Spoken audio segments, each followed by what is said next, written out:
সদস্য সচিব বাংলাদেশ ডাক কর্মচারী সমন্বয় পরিষদ। আপনার সংক্ষিপ্ত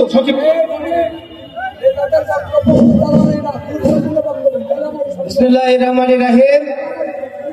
বাংলাদেশ সরকারি কর্মচারী দাবি আদায় ঐক্য পরিষদ কর্তৃক আয়োজিত আজকের এই মহাসমাবেশে বাংলাদেশের বিভিন্ন প্রান্ত থেকে আমার প্রিয় ভাই ও বোনেরা যারা আজকের এই সমাবেশকে সফল করার জন্য এসেছেন, বাংলাদেশ ডাক কর্মচারী সমন্বয় পরিষদের পক্ষ থেকে আপনাদেরকে আন্তরিক অভিনন্দন ও শুভেচ্ছা।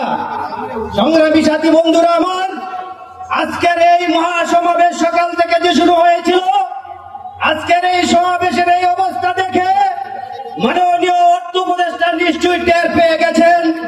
কারণ জ্ঞানীরা অল্পতেই টের পেয়ে যায়, জ্ঞানীরা অল্প ইশারাতেই টের পেয়ে যায়। আমি আজকের বক্তব্য সংক্ষিপ্ত করে একটা কথাই বলতে চাই। মাননীয় অর্থ উপদেষ্টা সাহেব আগামী রবিবার দিন অফিস করার পূর্বে মাননীয় প্রধান উপদেষ্টার অফিসে গিয়ে বলেন, বাংলাদেশের কর্মচারীদের ন্যায্য অধিকার, এটা আমাদের ন্যায্য দাবি না, এটা আমাদের অধিকার।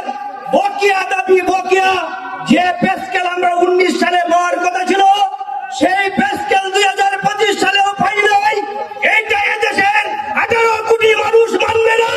অতএব আগামী রবিবার দিন প্রধান উপদেষ্টা মহোদয়কে অবৈধ করে আমাদের পে স্কেল 15 ডিসেম্বরের মধ্যে ঘোষণা করে আপনি কলঙ্ক মুক্ত হন।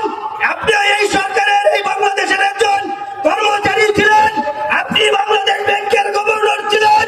বাংলাদেশ ঐক্য পরিষদের পক্ষ থেকে আপনাকে আহ্বান জানাই, অনুরোধ জানাই, মাননীয় অর্থ উপদেষ্টা আপনি আমাদেরকে আর পুনরায় এই শহীদ মিনারে আসার ব্যবস্থা করবেন না আশা করি।